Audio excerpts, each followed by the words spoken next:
دا د سرحد محافظان د پراپرټي ډیلران دي د دې ودلته په مدیناتو باندې قبضه ده د دې ودلته ستا په وسایلو باندې قبضه ده دا سیده سیده ستا په اینه باندې تجارت کوي سیده سیده ستا سیاست کوي سیده سیده تا دوکه کوي د ده د بچو خپل ترجیحات دي دا بس 3 کاله ژوندي ستا باندې خپلې لوبې وکړي او بیا ځي بار ته دا خبرې دي چې تاسو ته څوک نه کوي خو زه ته کوم زه یې درته کوم که نن زه کمزوری وختم بوستل وختم قدم مې په شا لاړ سره د دې قوم مجرم یم که دې قوم د ازادۍ جنګ دی یو شهزادی په جیل کې ترچلی چې په ټول ژوند کې د امن نه بغیر بله خبره هم نه کړې دې قوم له هسپتالونه جوړ کړي دې له کالجونه جوړ کړي د دې قوم لپاره ناره چوته کړې وه لا اله الا الله محمد رسول الله دا هغه ناره وه کوم چې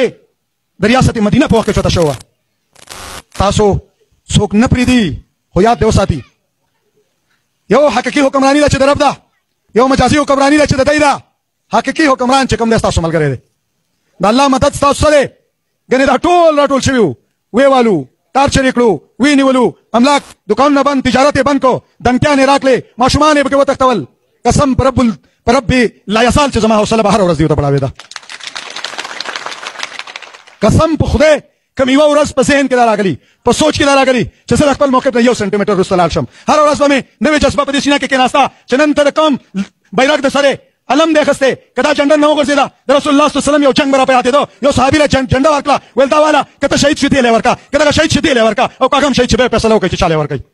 ټیک ده چې د هغه هستیانو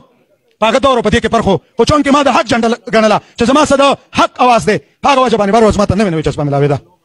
زه د یو مخکې نه یم ښکته شوی زه د یو مخکې ښکته کېدو ته تیار نه یم سر دې پې نه خوږئ ټیک ده په الیکشن کې به دا فارم 45 چینج کړي ما به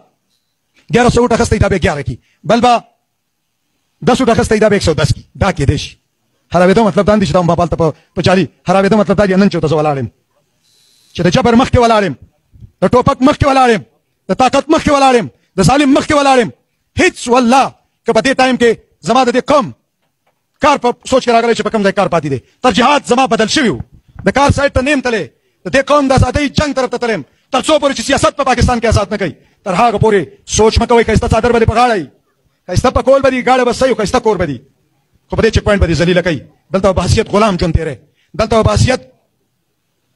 غلام اوسېږي او غلامي دا تاسو ته قبوله ده